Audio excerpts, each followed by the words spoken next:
नमः आदित्य की आज की जो दूसरी क्लास है, पहली क्लास हमने आपको दिया था वर्ण प्रक्रिया के कुछ अंश आपको समझाए थे और आज जो है उसी क्रम को आगे बढ़ाते हुए हम आपको उस पर स्वर, व्यंजन और व्यंजन का जो भाग होता है, जो प्रकार होता है, उस प्रकार में से आपको ये पॉइंट लेकर के आए हैं और उसमें आपका पॉइंट है स्पर्श का। ठीक है, और स्पर्श के पॉइंट पर ये पॉइंट चल रहा है और स्पर्श का सूत्र पिछले वीडियो में भी आपसे चर्चा किए थे। आप शुरुआत हम आज की यहीं से करते हैं। तो स्पर्श का सूत्र है कादयोः मावसाना स्पर्शाः, यानी कि क से क आदयोः, आदयो माने क आदि में यानी पहले, क आदयोः म अवसानम, म अवसाना यानी क आदि में यानी पहले, म के अवसान तक यानी रुकने तक, यानी म पर्यंत, क से म तक के जो वर्ण है वो क्या है? स्पर्श है। ठीक है, क से म तक के वर्ण क्या है? स्पर्श है। और उस स्पर्श में अब उन वर्णों को एक संज्ञा दी जाती है जिस संज्ञा का नाम है क्या? कौन सी संज्ञा? वर्ग। ठीक है, एक का नाम क्या है? वर्ग है। ठीक, वर्ग कहते किसको है? आपको हिंदी के भी प्रोग्राम में बताए थे। वर्ग इक्वल टू वर्णों का कुछ समूह, वर्णों का कुछ वर्णों का समूह अगर कहा जाए वर्ग कहलाएगा। और संस्कृत में उस वर्ग को उदित के नाम से जानते हैं। यह इसी में बता दे रहे हैं आपको, उसको किसके नाम से? उदित के नाम से जानते हैं। कहा है उदित क्या है? तो एक पॉइंट कहा कु, चू, टू, टू और पू। ठीक है, कु का मतलब क्या कहलाएगा? कवर्ग। चू का मतलब क्या कहलाएगा? चवर्ग। टू का मतलब क्या कहलाएगा? टवर्ग। और तू का मतलब क्या कहलाया? तवर्ग। और पू का मतलब क्या कहलाया? पवर्ग। ठीक है, यही पॉइंट आपको, इन्हीं पॉइंट को, ये जो पॉइंट आपके पास है इसको उदित की संज्ञा दी जाती है। किसकी संज्ञा दी जाती है? उदित की संज्ञा। ठीक है, काहे? क्योंकि इसमें उ जो है वो इत होता है। उ जो है क्या होता है? उ जो है इत होता है। इत का मतलब क्या? इत संज्ञा। इत संज्ञा का मतलब क्या? उसका लोप हो जाना। ठीक है ना, तो उ जो इत होने के कारण इसका नाम क्या दिया गया? उदित दिया गया। ठीक है ना, तो पू का मतलब क्या? कवर्ग। चू का मतलब चवर्ग। टू का मतलब तवर्ग। पू का मतलब पवर्ग। ठीक है, अब आप आएंगे तो ये आप देखिएगा कवर्ग में वर्ण क्या क्या आते हैं? क, ख, ठीक है, ग, घ और अंग। ठीक है, चू में क्या आएगा? च, छ, ज, झ, य। ठीक है,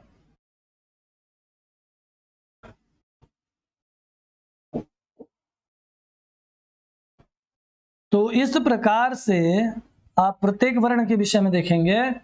टू का मतलब क्या? टवर्ग। टवर्ग में ट, ठ, ड, ढ, ट, ठ, ड, ढ। ठीक है ना, और ड़। त वर्ग में क्या आएगा? तो थ, द, ध और न। अब प वर्ग में क्या आएगा? प,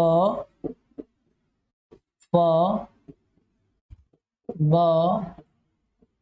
भ और म। अब देखिए हमने कहा था क्या? क से म तक। क की शुरुआत यहां पे किया है कवर्ग में, कु में। अब पवर्ग का अंतिम वर्ण क्या है? म है।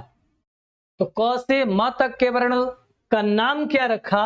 उनका नाम रख दिया स्पर्श। ठीक है। उसके बाद जो दूसरा पॉइंट आता है उसका नाम क्या है? अंतस्थाः।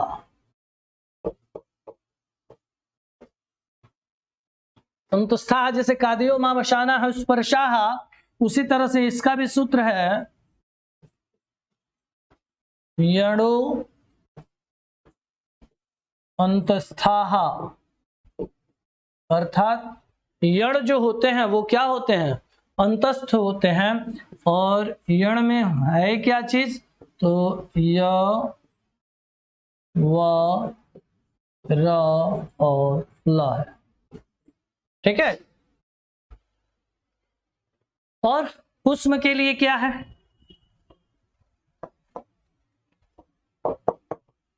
उष्म के लिए आप क्या देखेंगे? तो कहा शलः उष्माणः। ठीक है। शलः उष्माणः अर्थात सल में क्या क्या आता है? तो कहा श, स और ह। ठीक है ना। अब इसमें देखिएगा पूरा का पूरा प्रकरण, ये यण और ये सल आपको बताएंगे अभी हम इसके बाद वाले प्रकरण में कि यण क्या है, सल क्या है। अभी तक जान लीजिए कि ये प्रत्याहार हैं, और प्रत्याहार अभी जब हम आपको माहेश्वर सूत्र की चर्चा करेंगे वहां पर इस चीज की बताएंगे। ठीक है। अब इसमें एक पॉइंट और रखेंगे, जैसे क्या पॉइंट है उदय जान लीजिए, उसका नाम है संयुक्त या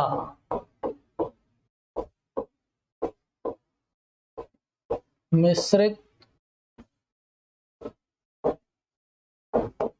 व्यंजन।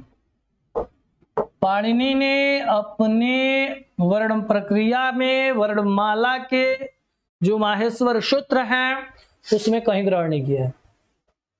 ठीक, कहीं ग्रहण नहीं किया है, इसमें बनाया है, निर्माण किया है। संयुक्त स्वरों का मिश्रित स्वरों को ग्रहण किया है, लेकिन संयुक्त व्यंजन या मिश्रित व्यंजन का ग्रहण नहीं किया है अपनी वर्णमाला में।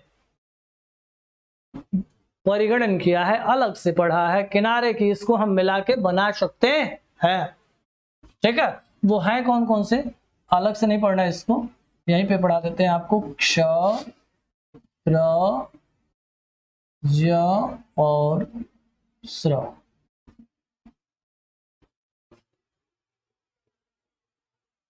क्ष, त्र, ज और स्र।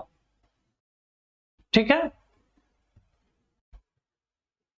ये जो है संयुक्त व्यंजन या मिश्रित व्यंजन कहे जाते हैं। ठीक है। इसके बाद एक पॉइंट और आपके लिए रहेगा, वो है अयोगवाह। अयोगवाह में क्या है?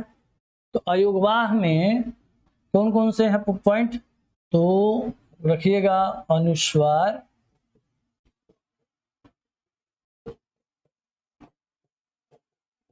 विसर्ग,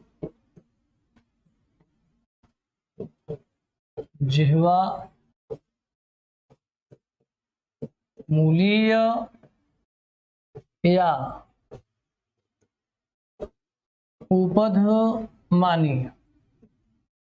ये चार वर्ण, ये अक्सर यूपीटेट की परीक्षा में लगभग पेपर में प्रश्न में डाल दिया जाता है। अयोगवाह कितने होते हैं? अयोगवाह 4 होते हैं। और कभी कभी प्रश्न करता है अयोगवाह वर्ण कितने होते हैं? तो वो भी संस्कृत के क्षेत्र में 4 होते हैं। हिंदी के क्षेत्र में अयोगवाह वर्ण 2 होते हैं, लेकिन संस्कृत के क्षेत्र में अयोगवाह वर्ण 4 होते हैं। आपको बता देते हैं, किसी भी वर्ण के ऊपर लगाई गई एक बिंदु जो है वो अनुस्वार कहलाती है, और इसका प्रयोग वर्गों के 5वें अक्षर की जगह पर किया जाता है। ठीक है। और विसर्ग का पॉइंट क्या रहेगा? विसर्ग के पॉइंट किसी भी वर्ण के बाद 2 बिंदी जो है विसर्ग कहलाएगी। थोड़ा सा बड़ा कर लीजिए ताकि आपको पता भी चले। ठीक है। तो किसी भी वर्ण के बाद जो लगी दो बिंदु होगी, जैसे प्रातः हुआ, दुख हुआ, ठीक, राम हुआ, भूपः हुआ, यानी विसर्ग जो लगा होगा, जो दो बिंदी लगी होगी वो विसर्ग कहा जाएगा। जिह्वामूलीय के लिए एक पॉइंट आता है, वो कहता है कि क खाभ्याम पूर्वार्धः विसर्ग। तो क और ख से पूर्व जो विसर्ग होता है उसी को जिह्वामूलीय होता है, और वो जिह्वामूलीय चिन्ह इस प्रकार से बनता है, यानी ख, क और ख से पूर्व ये चिन्ह जो है जिह्वामूलीय कहलाता है, और उसी का नाम उपदमानीय कहते हैं। वो कैसे होता है, तो प अभ्याम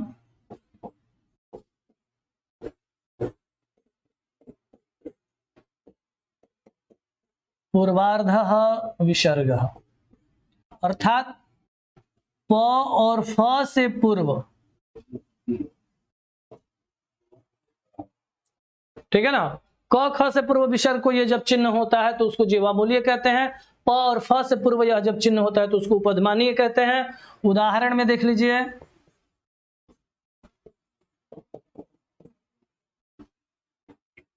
ये पॉइंट किया वृक्ष फलते, वृक्ष फलता है या फल देता है, हो सकता है। अब वहीं प्रयोग कर दिया वृक्ष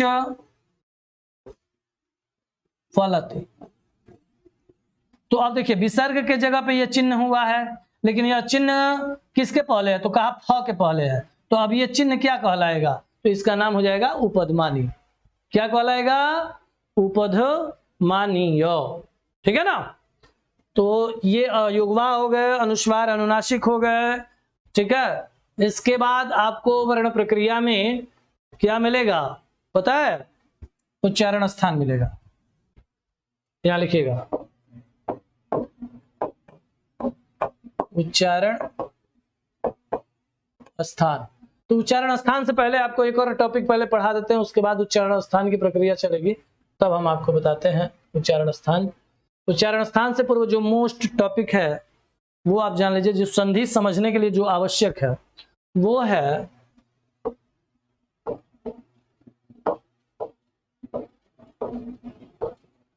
माहेश्वर सूत्र, ठीक है। माहेश्वर सूत्र का एक नाम प्रत्याहार सूत्र, एक नाम वर्ण समाम्नाय,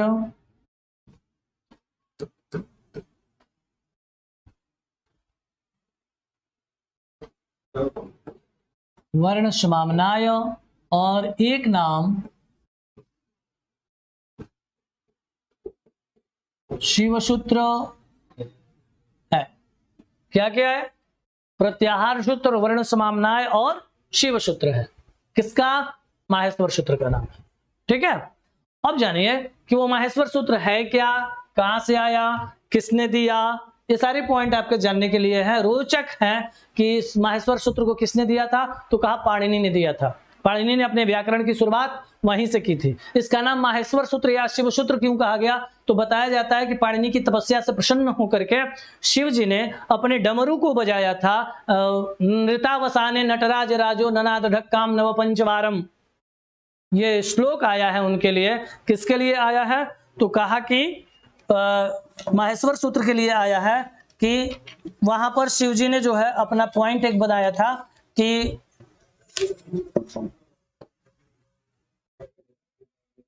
ठीक है, नृतावसाने नटराज राजो ननाद ढक्काम नव पंचवारम, ठीक है। और उद्धर तु कामः सनकादि सिद्धा एतद विमर्शे शिवसूत्र जालम, अर्थात ये पॉइंट क्या कहा, यह कहा कि नटराज अर्थात शिव जो है वो नाचने के समय का, नृतावसाने नाचने के समय कहा जाता है, ठीक है। पाणिनि जब तपस्यारत थे उस समय पाणिनि को एक तरह से कहा जाए तो जगाने के लिए शिव जी ने अपना डमरू जो बजाया था, उस डमरू की धुन में हम आप डमडम की आवाज सुनते हैं, परंतु पाणिनि ने उसमें पूरी व्याकरण की वर्णमाला प्रक्रिया को वो जान लिया था, पढ़ लिया था, और उन्होंने उसका नाम दे दिया क्या? प्रत्याहार सूत्र, माहेश्वर सूत्र, वर्ण समाम्नाय। वर्ण प्रक्रिया की चर्चा हुई इसलिए उसका नाम रख दिया क्या? वर्ण समाम्नाय। ठीक है। अब वो जो डमडम की आवाज में से जो वर्ण निकले थे, उन वर्णों को पाणिनि ने 14 खंडों में बांटा। यूपी टेट में यह प्रश्न मतलब लगभग हर साल का अंतराल करके एक दो बार प्रश्न कर देता है। ठीक है। सीटेट में इसका प्रश्न नहीं आता। सीटेट में हम ये प्रक्रिया सिर्फ आपको संधि, क्योंकि जो संधि आएगी, जो संधि सूत्र आएंगे, उनको समझने के लिए सबसे बड़ा कारगर, अगर इसको न पढ़ा जाए तो संधि सूत्र वहां समझ में आना मुश्किल हो जाएगा। ठीक है ना। उसके लिए हम इस चीज को आपके सामने प्रस्तुत कर रहे हैं। यूपी टेट में तो इससे प्रश्न आपको किए जाते हैं। ठीक। तो वो 14 सूत्र, माहेश्वर सूत्रों की संख्या कितनी? तो कहा संख्या में 14। वो कौन कौन है पहले उसको देख लिया जाए, फिर उससे संबंधित आपसे हम उस प्रश्न को कराते हैं। ठीक है। एकदम अलग अलग है। अ ई उ ल, री री क, ए उ ङ, ऐ औ श, अ य व र ट, लण, य म ङ ळ न म, झ भ य, घ ढ ध श, ज ब ग ड द श, ख प छ ठ थ। डैश दीजिएगा, यहां सूत्र कट रहा है लेकिन इसी में हम आपको दे दे रहे हैं। रुकिए। थ च ट त व,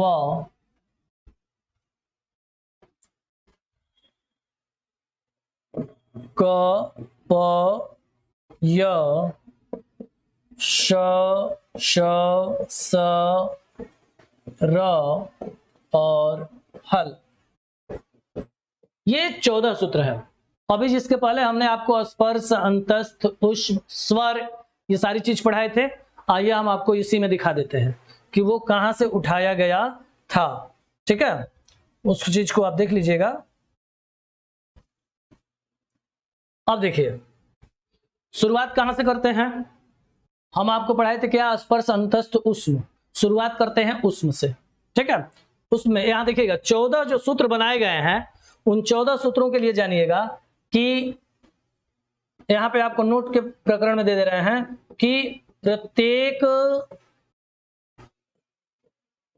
सूत्र का अंतिम वर्ण हलंत होने के कारण ग्रहण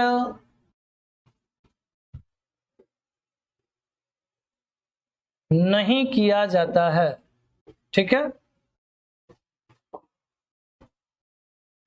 नहीं किया जाता है। ठीक है। वो स्पष्ट लघु सिद्धांत कौमुदी में उसमें भरद्वाज ने कहा है कि उपदेश अजंत्यम अच इत श्या, यानी उपदेश में अंतिम अच की संज्ञा कर दी जाती है। या एक सूत्र और पढ़ा हलंत्यम, हलंत्यम से हलंत वर्ण की संज्ञा कर दी जाती है। संज्ञा करने का मतलब क्या? वहां से हट जाना, उसकी मान्यता समाप्त हो जाना, उसका वहां से कोई अस्तित्व न रह जाना। ठीक है। तो जो प्रत्येक सूत्र है ना 14 सूत्र, इसमें हम हलंत लगाए चाहे ना लगाए, पुस्तक वालों ने हलंत लगाया या नहीं लगाया, प्रकाशन वालों ने हलंत लगाया या नहीं लगाया, इससे कोई लेना देना नहीं है। अंतिम वर्ण हलंत होता है, ये फिक्स है। प्रत्येक सूत्र का अंतिम वर्ण जो होगा वो हलंत होगा। ठीक है ना। अब हलंत होगा तो इनका ग्रहण नहीं करते हैं। अब आइएगा, हम आपको क्या स्पर्श, अंतस्थ और उष्म दे रहे हैं। आपको जो कठिनतम लेयर था इसलिए हम उसको पहले पढ़ाए, इसको बाद में लेके आए। यह पहले पढ़ाते तो फिर आप सस्पिशन में, कंफ्यूजन में जीने लगते। तो आप देखिए, हलंत वर्ण हटाइएगा, श श ह, ठीक है। तो अब इसमें आपका क्या करेंगे, देखिए श, तीनों स और ह उष्म व्यंजन में क्या पढ़े थे, उष्म व्यंजन में ये नहीं पढ़े थे, तीनों श और ह, तो ये उष्म व्यंजन है, पाणिनि ने इसको उष्म व्यंजन में ग्रहण किया। उसके बाद आइएगा क प, यह नहीं लेंगे, हलंत है। उसके बाद च ट त, ये क्या है, वर्ग का पहला अक्षर दिया है, देख लीजिए आप, जिसको हमने आपको उदित के नाम से पढ़ाया था, कु चु टू तु पु, उदित के नाम पर आया था। तो प्रत्येक वर्ण का ये पहला अक्षर है, क वर्ग, प वर्ग, च वर्ग, ट वर्ग, त वर्ग, ठीक। तो प्रत्येक वर्ग का ये पहला अक्षर साबित हुआ। अब आइएगा ख फ छ ठ थ, ये प्रत्येक वर्ग का दूसरा अक्षर है। ख फ छ ठ थ, ये प्रत्येक वर्ग का कौन सा अक्षर है, दूसरा अक्षर है। ज ब ग ड द, श को नहीं लेंगे, क्यों नहीं लेंगे, तो स क्या है, स हलंत है, ठीक। तो ये प्रत्येक वर्ग का कौन सा अक्षर है, तीसरा अक्षर है। ये कौन सा अक्षर है, दूसरा अक्षर है। ये कवर का दूसरा अक्षर, ये पवर फ क्या है, पवर का दूसरा अक्षर है। ये छ क्या है, तो चवर का दूसरा अक्षर है। ठ क्या है, टवर का दूसरा अक्षर है। थ क्या है, तवर का दूसरा अक्षर है। तो ये प्रत्येक वर्ण का कौन सा अक्षर, दूसरा अक्षर, और ये प्रत्येक वर्ग का कौन सा अक्षर, तीसरा अक्षर। अब आइएगा झ भ घ ढ ध, ये प्रत्येक वर्ग का चौथा अक्षर है, ये प्रत्येक वर्ग का चौथा अक्षर है। अब आइएगा, यहां पे प्रत्येक वर्ग का कौन सा अक्षर मिला, पांचवा अक्षर मिला, हो गए कवर्ग, चवर्ग, टवर्ग, तवर्ग, पवर्ग। एक वर्ग में पांच ही अक्षर आते हैं और एक वर्ग के पांचों अक्षर आपके सामने रहे, ठीक। अब आइएगा, यहां से ड़ हटाइए और यहां से ट हटाइए, तो हयवरट में य व र और ल, ये क्या है, अंतस्थ व्यंजन, आप ही ने पढ़ा था, इसके पहले ही पढ़ा, य व र ल, ये क्या है। इसी को हिंदी में जब पढ़ेंगे तो य र ल व हो जाएगा, वहां व अंतिम में आता है। यूपीटेट के पेपर में अक्सर ये बात कह देता है, इसमें से अंतस्थ व्यंजन है। तो संस्कृत का पेपर होता है तो हैवरेट और लर्न की सूत्र लगा करके उसको सूत्र सही कर देते हैं, और नहीं तो क्या करते हैं, ये देख लेते हैं कि वह अंतिम में किस ऑप्शन में दिया हुआ है, तो वो हिंदी का उदाहरण हो जाता है, ठीक है। हिंदी और संस्कृत के पेपर पर निर्धारित करता है यहाँ पे, ठीक। तो य व र ल, ये कौन सा नंबर आ गया, इसका नाम क्या रख दिए हम, अंतस्थ रख दिए, ठीक। और यहाँ जो पढ़े थे वो कौन सा नाम था, तो यहाँ उष्म नाम था, ठीक। अब आइएगा, ह व्याकरण की दृष्टि से दो बार ग्रहण किया गया है, प्रश्न भी बनाया जाता है, ऐसा व्यंजन जो प्रत्याहार सूत्रों में, ऐसा व्यंजन जो दो बार प्रयोग हुआ है। और एक क्वेश्चन और पढ़ाया जाता है कि प्रत्याहार सूत्रों में ऐसा हलंत वर्ण जो दो बार प्रयोग हुआ है, ठीक है ना। तो हलंत वर्ण में ड़ आता है और व्यंजन में जो है ह आता है, ये दो बार प्रयोग हुआ है, लेकिन गणना इसकी एक बार में की जाती है। यहाँ गिनती में 33 पूर्ण माने जाते हैं, आप जोड़ लीजिएगा इसको, 25 ये, 4 ये, 4 ये, संख्या 34 होती है, लेकिन ये पूरा पॉइंट कितने का आता है, 33 का आता है, ठीक है। अब आइएगा स्वर पे चर्चा करते हैं। आपको स्वर बताए थे, संस्कृत में स्वरों की संख्या 9। अब उठाइए यहां से अयुण से लेके अयौच तक, ये टोटल स्वर कितने मिलेंगे, 9 मिलेंगे, कितने, 9। अब देख लीजिए, अ ई उ 3, रिल री 2 5, ए और ओ 7, ए और औ 9, कितने हो गए, 9। अब इसी में आपको बांटना है, एक ह्रस्व है, मूल है, लघु है, उसको कौन कौन सा वर्ण है, तो कहा अ ई उ रिल री, ये 3 और ये 2, ये मिलाकर के कितने हो गए, 5। तो ये जो 5 बने हैं, इन्हीं का नाम क्या रख दिया, ह्रस्व रख दिया, या क्या रख दिया, मूल रख दिया, ठीक। दीर्घ में क्या रखा, तो दीर्घ में देखिए ए ओ ए ओ, यानी 2 यहां पे और 2 यहां से, कितने हो गए, 4। तो दीर्घ स्वरों की संख्या कितनी, 4। तो 5 और 4 मिला के कितने हो गए, 9। अब पता चला स्वरों की संख्या 9 कैसे होती है, ठीक। अब देखिए, ये स्वर निर्धारित हो गए, और ये व्यंजन 25 व्यंजन इसमें से हैं, 4 जोड़ लीजिए उष्म के, तो 25 4 29, और 29 में से 4 जोड़ लेंगे अंतस्थ के, तो वो कितने हो गए 33। स्पष्ट रूप से कहता है, जब मूल व्यंजन की बात करता है, वरना पाणिनि ने अपनी पाणिनीय शिक्षा में, अपने ग्रंथ में संस्कृत की वर्णमाला, ये भी आपसे यूपी टेट का प्रश्न में किया हुआ है कि संस्कृत की वर्णमाला में वर्णों की संख्या कितनी, तो वहां पर जवाब आता है 63 चतुष्ठी वा, 63 से 64 वर्ण होते हैं। तो 63 से 64 वर्ण कहां कहां से ग्रहण किए जाते हैं? अनुस्वार, अनुनासिक और विसर्ग ग्रहण होता है, जिह्वामूलीय और उपधमानीय के वर्ण ग्रहण होते हैं, उक्षिप्त व्यंजन ग्रहण होते हैं, अयोगवाह के प्रकरण ग्रहण होते हैं। सबको जोड़ने के बाद उसके बाद समृत और विवृत ग्रहण किया जाता है। तो जब विवृत रहता है तो 63 की बात की जाती है, और जब वही वर्ण समृत हो जाता है तो 64 की बात हो जाती है। इसीलिए कहा कि वर्णों की संख्या में 63 से 64 होती है। ठीक है, अब इस पे आइए, जो इस पे हमारा मेन मकसद था पढ़ाने का, वहां पे हम चलते हैं इसके आगे कि इसको हम यूपी टेट से इसका लेना देना, सीटेट से लेना देना नहीं है, लेकिन फिर भी इसको हम सीटेट में क्यों लेकर के आए, तो याद रखिए यहां पे एक नाम दिया है क्या? प्रत्याहार। संधि पढ़ना है, संधि में लगभग केवल प्रत्याहारों का ही प्रयोग है। अक सवर्ण दीर्घ, इको यणचि, वृद्धि रादेच, इचो अयवायावह। ठीक, ये सारे पॉइंट हैं। झलाम जस झसी, स्तोह श्चुनाश्चोह, इष्टुनाष्टुह, प्रत्येक वर्ण के जो हैं क्या रखे गए? प्रत्येक वर्ण के क्या रखे गए? प्रत्याहार बनाए गए। उन प्रत्याहारों को वहां शामिल किया गया। जैसे वर्ग में हम आपको बताए ना, आप कवर्ग हिंदी के क्षेत्र में कवर्ग पढ़ते हैं, संस्कृत के क्षेत्र में उसी कवर्ग को पढ़ने के लिए मात्र एक वर्ण प्रयोग किया गया, उसका नाम है क्या? कु। क्या नाम रखा? कु रखा।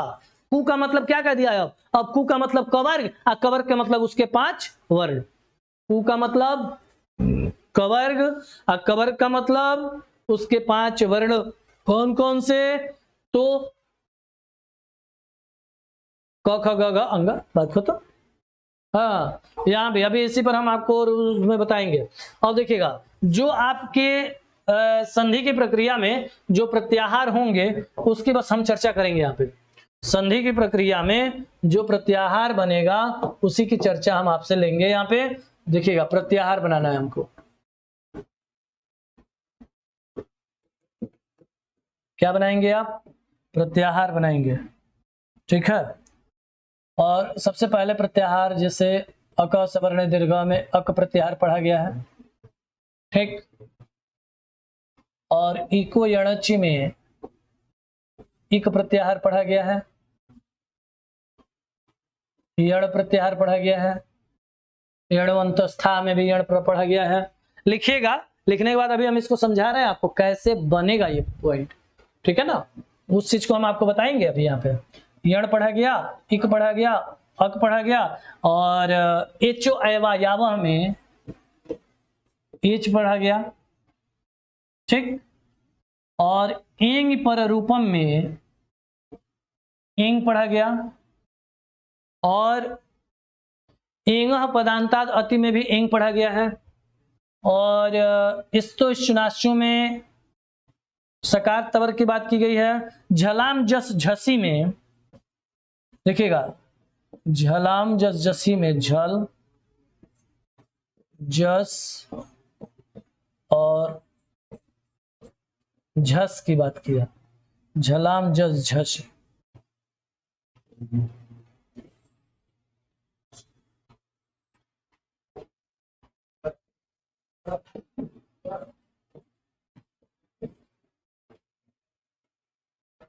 ठीक, उसी सूत्र में झलाम जसोबंते में क्या बात किया गया? झल और जस की बात किया गया। सिम सामने है आपके। ठीक है, उसके बाद इसमें से हम आपको दो एक और प्रत्याहार बताएंगे। जैसे इसको तो हम क्या कह सकते हैं, हरस्व स्वरों वाला प्रत्याहार कह सकते हैं, लेकिन यहाँ पे एक सबसे बड़ा प्रत्याहार आपको हम बताएंगे, अल प्रत्याहार बताएंगे। ठीक है, संयुक्त स्वरों वाला प्रत्याहार बताएंगे, वो एच प्रत्याहार है, ये है आपके पास, उसको वो नहीं है। गुण संज्ञक वर्णों वाला प्रत्याहार बताएंगे, वो एंग है, वो भी आपके पास है ऊपर। और वृद्धि संज्ञक वर्णों वाला प्रत्याहार बताएंगे, वो एच है, ये आपको हम लिखवाएंगे यहाँ पे, आप खुद लिख लेंगे। 1 से 2 हम अधिक से अधिक आपको बताएंगे ना, अधिक से अधिक 1 से 2 बताएंगे, और जहां 1 से 2 हम बताए, जहां 1 से 2 हम बताए वहां आप क्लियर समझ लेंगे। ठीक है, तो प्रत्याहार को पहले देखा जाएगा कैसे। ठीक है, तो इसको जो है ये प्रत्याहार आप नोट करिए, जिससे प्रत्याहारों की संख्या जो है ना टोटल 42 होती है। ठीक, लेकिन अभी जो इस बार के यूपी टेट में प्रश्न किया था वह लघु सिद्धांत कौमुदी में 44 की गणना की गई है। ठीक, एक यम प्रत्याहार और एक रंग अलग से पढ़ा गया है, वही एक पॉइंट है बस। ठीक है ना, तो पहले 42 की बात किया, उस 42 में से हम आपको 1-2 बता दे रहे हैं, और उसमें से आप जो है खुद ब खुद, अगर आपके सामने 42 की चर्चा होगी आप 42 बना लीजिएगा, कहीं कोई उसमें आपके लिए दिक्कत नहीं होगी। ठीक है, तो ये प्रत्याहार, एक ऐसा प्रत्याहार जिसमें वर्ग का केवल तीसरा अक्षर आता है, वो जस आपको लिखवाई दिए हैं। एक ऐसा प्रत्याहार जिसमें वर्ग का केवल चौथा अक्षर आता है, वो है झष प्रत्याहार। ठीक है, ये भी देखेंगे। अंतस्थ व्यंजनों वाला प्रत्याहार सामने आ गया है। उष्म व्यंजनों वाला प्रत्याहार एक है आपके लिए सल प्रत्याहार। ये सिर्फ आपको दे रहे हैं कि बनाने के लिए, कि इसमें 1-2 चीज बनाया जाएगा, बाकी चीजें जो है आपको किनारे लिए रखी जाएंगी। अब इसमें आपको हम बताएंगे कि कैसे आप बनाएंगे इसको। ठीक है, देखिएगा, पुनः उसी प्रक्रिया को लिखते हैं। आप लिखिएगा नहीं इसको, आप समझने के लिए बस एक पॉइंट रखिएगा, इसलिए कि जब समझा जाएगा तभी जा करके सही होगा, नहीं तो फिर ये रखा रह जाएगा। ठीक है, फिर उसको हम लिख रहे हैं क्योंकि एक ही पेज पे आप समझ लेंगे। अयू रिलरिक एओं अयौच एवरट लड़ नियमगणनम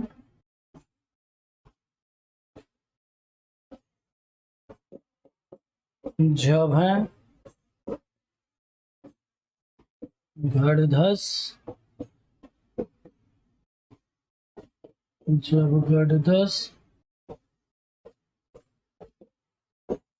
ख प छ ठ थ च ट त व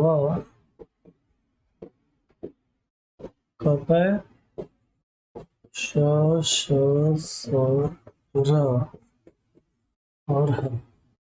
ठीक है, इस पे थोड़ा सा छोटा लिखे हैं, बड़े की आवश्यकता होगी तो आप वीडियो को बैक करके आप देख सकते हैं। ये सारा बड़ा वाला टॉपिक लिखा हुआ है, यहाँ से आप समझ सकते हैं। ठीक, उससे भी ना समझ में आए तो इसको कॉपी पे उतार लीजिए और उसके बाद आप इस पॉइंट को समझिए। ठीक, बनाएंगे कैसे, तो अब देखिए, ये जो प्रत्याहार होता है ना, वो प्रत्याहार भी वही काम करता है जो वर्ग का कार्य है। वर्ग का क्या कार्य है, तो कहता है कि कुछ वर्णों के समूह को वर्ग कहते हैं। उसी तरह से कुछ वर्णों के समूह को यहाँ पे प्रत्याहार कहते हैं। कुछ वर्णों के समूह को प्रत्याहार कहते हैं, जबकि प्रत्याहार का शाब्दिक अर्थ ही होता है क्या, देखिएगा, वर्णों का संक्षिप्तीकरण।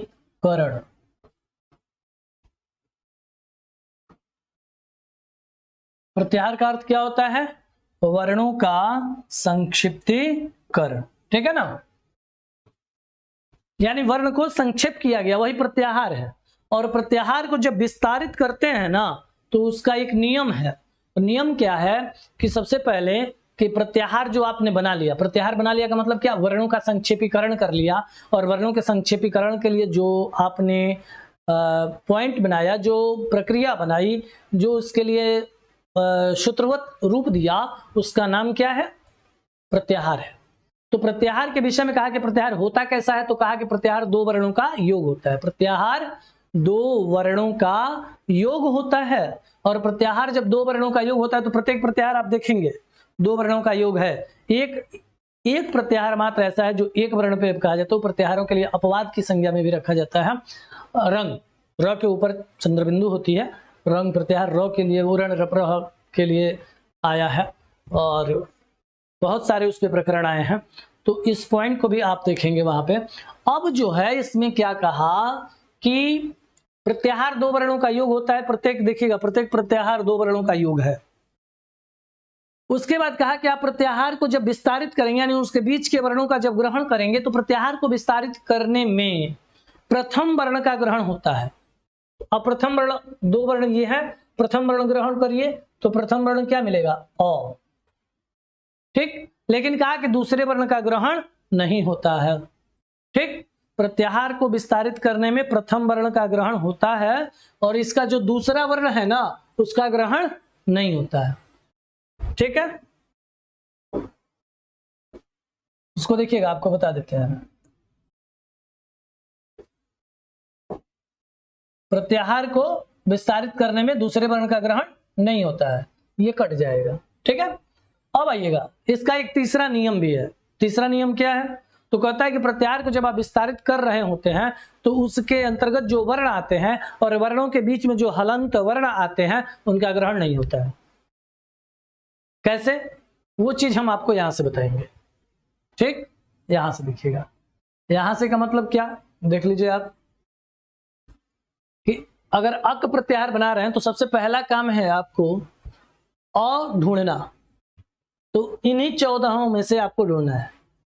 और आपको पता है 42 प्रत्याहार जो बनाए हैं, 44 प्रत्याहार, वो इन्हीं 14 सूत्र पर बनाए गए हैं। कहीं अलग से दूसरा प्रत्याहार, अरे मतलब अलग से कहीं से सूत्र नहीं लाया गया है, कहीं अलग से कोई वर्ण नहीं लाया गया है। ठीक है ना, वही लाए हैं। और माहेश्वर सूत्र का उद्घाटन भी आपको हम एकदम सावन के महीने में फर्स्ट क्लास झमाझम बारिश के बीच ठीक हो रहा है।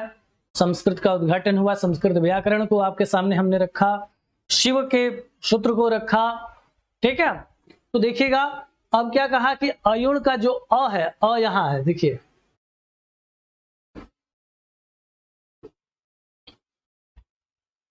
अ यहां है,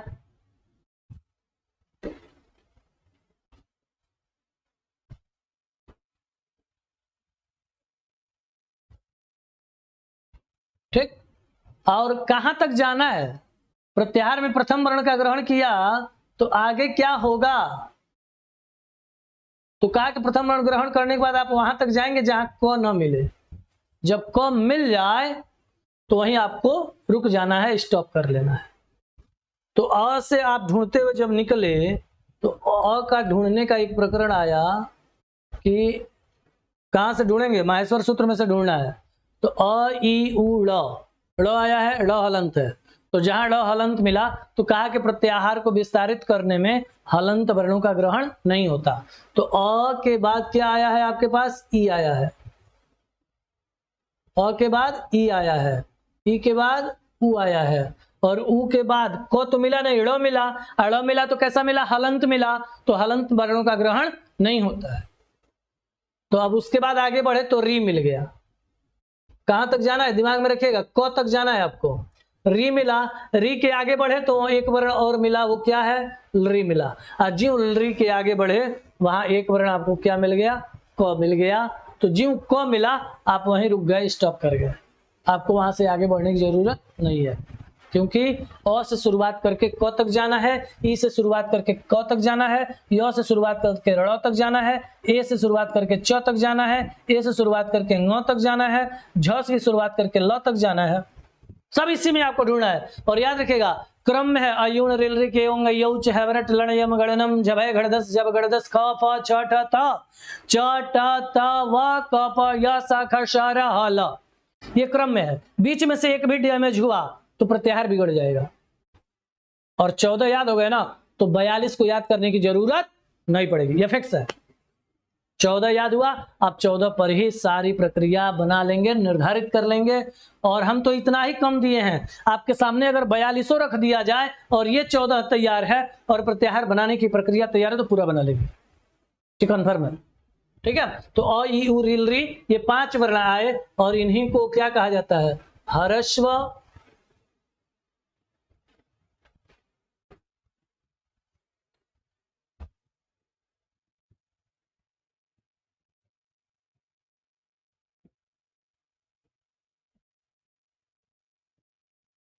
स्वरों वाला प्रत्याहार। और ई उ रिल री को हरस स्वर कहा गया है, आप भी देखे हैं, आप भी जानते हैं इसको, हमने इसकी पिछले प्रक्रिया में पिछले पेज पर आपको ये बताया है, पिछले वीडियोज में भी इसकी चर्चा की है हमने कि अक जो है वो क्या है, अ ई उ रिल री का एक संक्षिप्त रूप है। और अ ई उ रिल री को हम हरस्व स्वर के नाम से जानते हैं, मूल स्वर के नाम से जाना जाता है। ये पॉइंट हुआ। अब आइएगा इक पे। इक प्रत्याहार को विस्तारित जब करेंगे तो अब अ का मैटर छोड़ दीजिएगा। काहे छोड़ दीजिएगा? क्योंकि अ नहीं है, पहला वर्ण क्या है यहाँ पे? ई है। पहला वर्ण क्या है? ई है। और जब ई हो गया तो अब कहां तक जाएंगे आप? तो यहां भी अंतिम में क्या है? क है। और जब क है तो ई से क तक पहुंचेंगे, जहां क न मिलेगा तो ई के बाद आएगा उ के बाद आएगा री, और री के बाद आएगा री। हो गया, 4 वर्ण हो गए। इसमें 4 वर्ण ग्रहण किया, ऊपर वाले में 5 वर्ण ग्रहण किया। ठीक है। यण प्रत्याहार कहां से कहां तक बनाएंगे? तो अब देखिएगा, अयुण रिल रिक ए ओंग, कहीं य मिला? नहीं मिला। य को पहले नोट करिए यहां पे। ठीक। अब यह ढूंढिए कहां है इसमें। ए ओंग में भी नहीं मिला, औच में भी नहीं मिला। एवरेट जब सूत्र पढ़े तो उसमें यह मिला, यहीं से उठा लेंगे और कहां तक जाएंगे? ड़ तक जाएंगे। जहां हलंत ड़ न मिल जाए वहीं तक पहुंचेंगे। अब जब तो य के बाद क्या आया है? व के बाद क्या आया है? र के बाद क्या आया है? ट के पास ज्यों पहुंचे वो हलंत मिला। हलंत मिला तो कहा कि प्रत्याहार को विस्तारित करने में हलंत वर्णों का ग्रहण नहीं होता है। ठीक। तो अब उसके बाद क्या मिलेगा? ल मिल गया। ल मिला, उसके बाद आगे ड़ है, ये है। तो ड़ का ग्रहण 2 तरीके में नहीं होता है। पहला नंबर तो दूसरे वर्ण का ग्रहण नहीं करते हैं इसमें से, वो उसके कारण नहीं हुआ। दूसरा नंबर हलंत वर्ण है, इससे इसका भी ग्रहण नहीं होता है। दोनों तरीके में नहीं होता है। ठीक है ना। तो य व र ल। ठीक। एच में अब आप आइएगा तो एच कहां मिलेगा? तो ए अयुण रिल रिक एओंग, एओंग में ए मिल जाएगा। तो एओंग में ए मिला, एच में ए लिख लीजिए, तब शुरुआत करिए। अब हमको कहां तक जाना है? च तक जाना है। तो ए ओ आए न हलंत है, इसलिए इसका ग्रहण नहीं होगा। ए ओ ए ओ, 4 वर्ण मिल गए। च ज्यों आया वहां मामला खत्म कर दिया। अब आप क्या करेंगे? इसको लिखेंगे अंतस्थ व्यंजनों वाला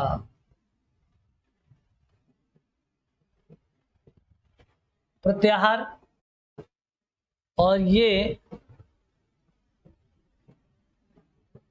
मिश्रित स्वरों वाला या संयुक्त स्वरों वाला प्रत्याहार कहलाएगा। ठीक है ना। एंग आइएगा। एंग प्रत्याहार कहां से कहां तक बनाएंगे? तो पहले ए ग्रहण कर लीजिए। ए ढूंढिए, ये एंग में ए मिल जाएगा। ठीक। और ओ आगे ng, और वहीं तक हमको जाना था, इसीलिए 2 ही वर्ण मिलेंगे। ठीक, 2 ही वर्ण मिलेंगे मात्र। तो एवं हो गया। झल प्रत्याहार बनाना है। ठीक। इसी वीडियो के माध्यम से आप इसमें के प्रत्येक प्रत्याहार बनाएंगे इसी टेक्निक पे, और जो नहीं आएगा वो आप मैसेज के द्वारा वीडियोस में डिस्क्रिप्शन में जाके आप अपने सवाल पूछ सकते हैं। गलत हुआ, सही हुआ, क्या हुआ, कैसे हुआ। ठीक है। झल प्रत्याहार जब आपको बनाना होगा तो जल में क्या करेंगे आप? झल प्रत्याहार बनाने के लिए पहुंच जाइएगा अयुण रिलिक एवं यौच हवरट लण यमगणनम। यहां तक झ नहीं मिला, खर्द मिलेगा कहां? झभय में झ। अब झभय में झ मिलेगा तो आप क्या करेंगे? तो झभय के झ में से झ का ग्रहण कर लेंगे। कहां तक पहुंचना है? ल तक पहुंचना है। कैसा ल? हलंत ल, लास्ट में मिलेगा। कैसा ल? हलंत ल। ठीक है। तो अब आपके सामने जो है झ भ, यहाँ तो यहाँ हलंत है, ग्रहण नहीं होगा। अब क्या होगा? घ ढ ध, स भी आया है, स भी ग्रहण नहीं होगा। क्यों नहीं ग्रहण होगा? हलंत है। उसके बाद ज ब ग ड द। श का ग्रहण नहीं होगा, क्यों नहीं होगा? हलंत है। उसके बाद ख फ छ ठ थ चट त व क प य श श स ह। ज्यों ह के बाद आगे बढ़ेंगे खर्द मिल जाएगा ल। ठीक, तो जब है घड़दस, जब घड़दस, ख फ छ ठ थ चटतौ कपय सक्सर हल, इतने वर्ण आएंगे हलंत वर्णों को छोड़कर। ठीक है, जब गर्दस में ज से उठाइए और सत यही है, केवल एक ही सूत्र में बनेगा, ज ब ग ड द। इसको वर्गों के तृतीय वर्णों वाला प्रत्याहार कहा जाता है। जस प्रत्याहार को, झष प्रत्याहार को, इसको वर्गों का चतुर्थ वर्णों वाला प्रत्याहार कहा जाएगा। सल को उष्म व्यंजनों वाला प्रत्याहार कहा जाएगा। अल सबसे बड़ा प्रत्याहार होता है। अब देखिए, जो आपकी लाइन में अगर वर्ण न मिल रहे हो, न लग रहे हो कि हम एक लाइन में इसको लिख पाएंगे, तो अब हमको लिखना है क्या? अल प्रत्याहार सबसे बड़ा प्रत्याहार है। तो इसको क्या करिएगा? ऐसे कर दीजिएगा, क्या? अ ई उ ड़, अयुड़ के अ से हल के ल तक। ठीक है, ये पूरा एक इबारती टाइप का बोल दीजिएगा। अयुण के अ से हल के ल तक अल प्रत्याहार बन जाएगा। जब है आप बना रहे थे ना, यहाँ पे पूरा वर्ण लिखना था, पेज में लाइन में नहीं हटा, तो जब है के झ से और हल के ल तक लिख दीजिएगा, तब भी पॉइंट सही हो जाएगा। ठीक है, अब इतने जो प्रत्याहार हमने छोड़े हैं, इस पे प्रैक्टिस आप करिएगा। ठीक है, दो एक प्रत्याहार हम आपको और भी दे देंगे जिस पर आप प्रैक्टिस कर सकते हैं। जैसे संपूर्ण व्यंजनों वाला प्रत्याहार है, वो हल प्रत्याहार है, इसको भी आप बना सकते हैं। ठीक है, चर प्रत्याहार है, प्रत्येक वर्गों का पहला अक्षर वाला प्रत्याहार है। ठीक, खर प्रत्याहार है, प्रत्येक वर्णों का दूसरा अक्षर वाला प्रत्याहार है। तो जो प्रत्याहार हम आपको छोड़ रहे हैं ना, तो वो खुद बनाइएगा, और खुद जब बनाएंगे आप, तो खुद बनाने पर उसका अभ्यास होगा और पता चलेगा। ठीक है, अब इसके बाद जो है प्रत्याहार जब आप बना लेंगे, तो संधि की प्रक्रिया उसी प्रत्याहार पर, जो आप प्रत्याहार पढ़े हैं उसी प्रत्याहार पर संधि की प्रक्रिया पूरी की पूरी निर्भर है।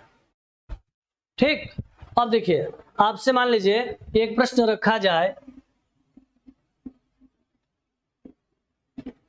स्वयं राजन्ते इति, आगे डॉट डॉट डॉट, ऑप्शन है स्वराः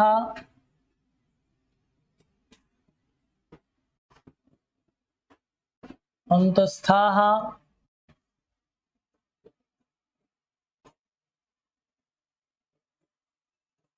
उष्माणः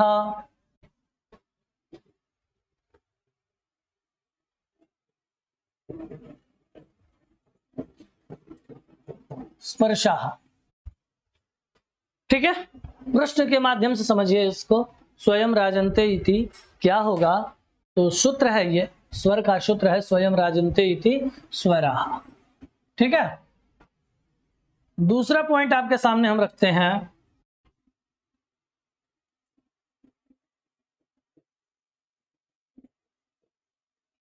अन्वगम भवति इति। तो अब अन्वगम भवति इति को डॉट डॉट डॉट करके आप आगे बढ़ गए, और वहां पे आपको पॉइंट डालना है क्या? तो कहा कि स्पर्शाः, दूसरा ऑप्शन बनाइएगा,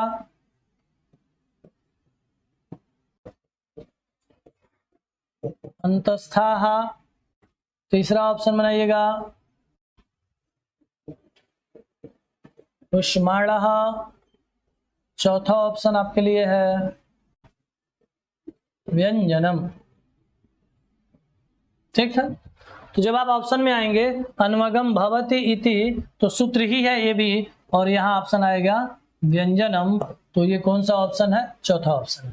ये वाला ऑप्शन आपके लिए सही हो जाएगा। यहाँ पे पहला ऑप्शन सही हो रहा था, यहाँ पर चौथा ऑप्शन सही हो जाएगा। ठीक है ना। उसके बाद कहा कि तीसरा प्रश्न देखिएगा,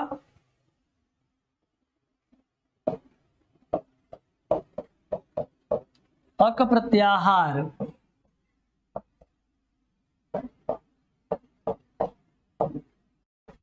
अंतर्गते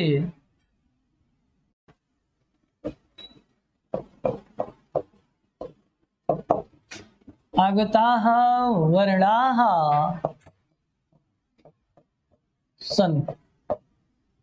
ठीक है, क्या अक प्रत्याहार के अंतर्गत आए हुए वर्ण हैं? ठीक है ना। पहला ऑप्शन यहाँ क्या होगा? तो देखिएगा, पहला ऑप्शन दे रहा है अ ई उ, दूसरे ऑप्शन में रखा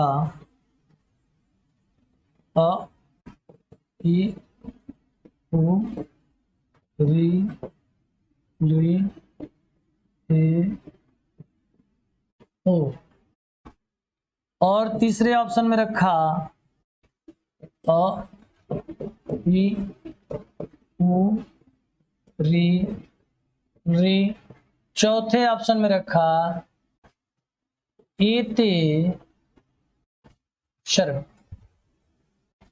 अब इस पे अभी आपको हम प्रत्याहार पिछले पेज पर दे के आए हैं, निकालिए ऑप्शन इसका, तब तक हम अगला क्वेश्चन आपके लिए लिखते हैं।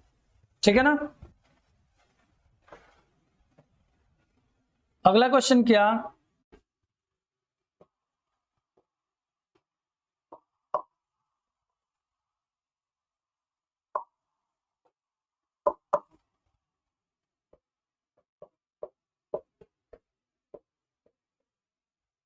संपूर्ण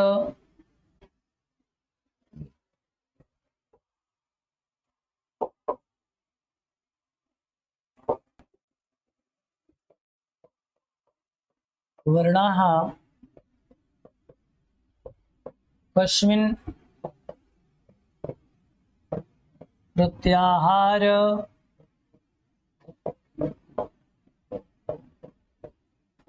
अंतर्गते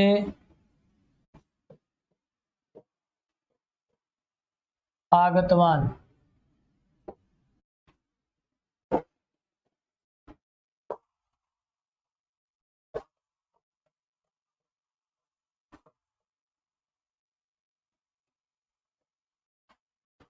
ठीक है, प्रत्याहार देखिएगा, और अक अल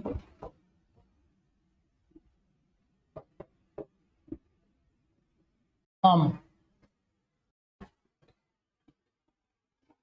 ठीक है, एकदम संस्कृत में आपको ये पॉइंट सिर्फ इसलिए डाले हैं कि सीटेट की पूरी जो प्रश्न प्रक्रिया रहेगी वो सभी के सभी टोटल कहाँ से मिलेंगे आपको? संस्कृत से मिलेंगे, संस्कृतमय मिलेंगे, संस्कृत भाषा से युक्त मिलेंगे, संस्कृत लैंग्वेज में मिलेंगे। ठीक है ना। तो ये आप दोनों सूत्र पे यहाँ दोनों देख लीजिए, कहा है कि अक प्रत्याहार अक प्रत्याहार के अंतर्गत प्रत्याहार अंतर्गत आगताः वर्णाः सन्ति। अक प्रत्याहार के अंतर्गत आने वाले वर्ण हैं। तो देखिएगा अ ई उ, सूत्र में चले जाइएगा, अयुण रिलरिक, पढ़े हैं अयुण रिलरिक। ठीक, तो अयुण रिलरिक एवं अयौच।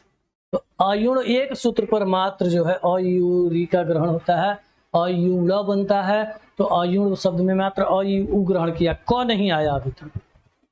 उसके बाद कहा कि अ ई यू रेल री ए ओ अयौ, तो अ ई यू रेल री ए ओ एवं तक पहुंचे, उसके बीच में क समाप्त हो चुका है और हमको लास्ट में वहीं तक जाकर रुकना है, कहां तक? क तक। ठीक, तो इसमें दो वर्ण अधिक दे दिया है, तो ये वाला ऑप्शन भी नहीं हो सकता।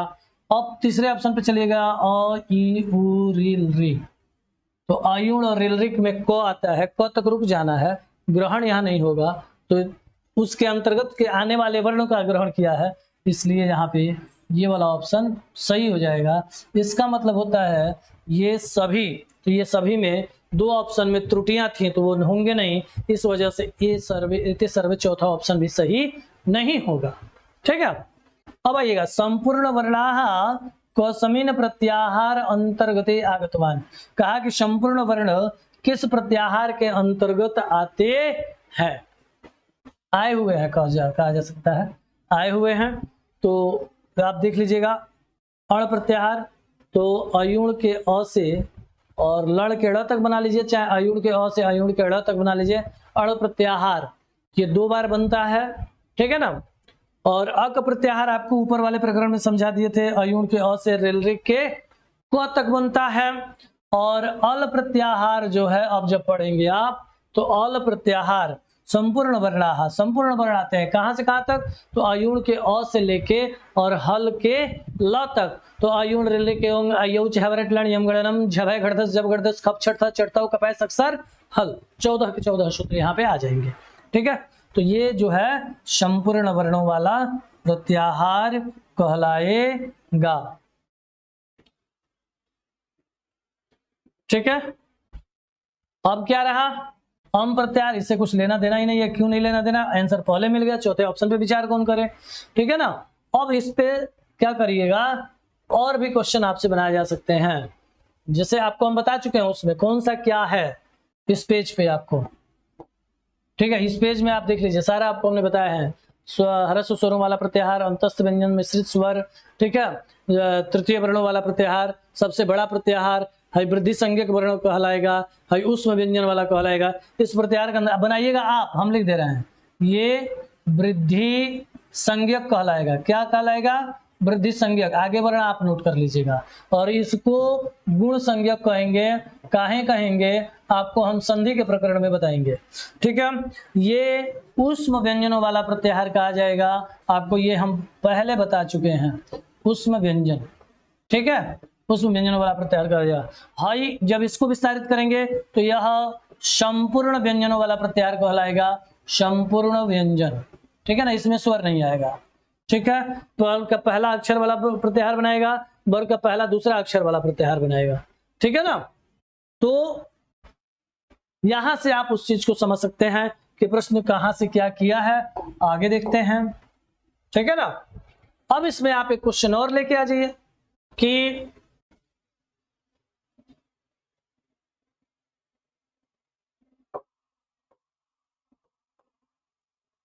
माहेश्वर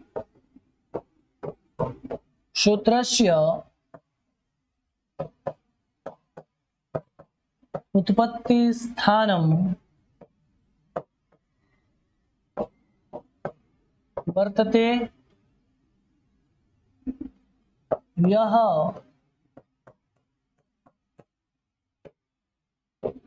पाणिनीय अष्टाध्याय्याम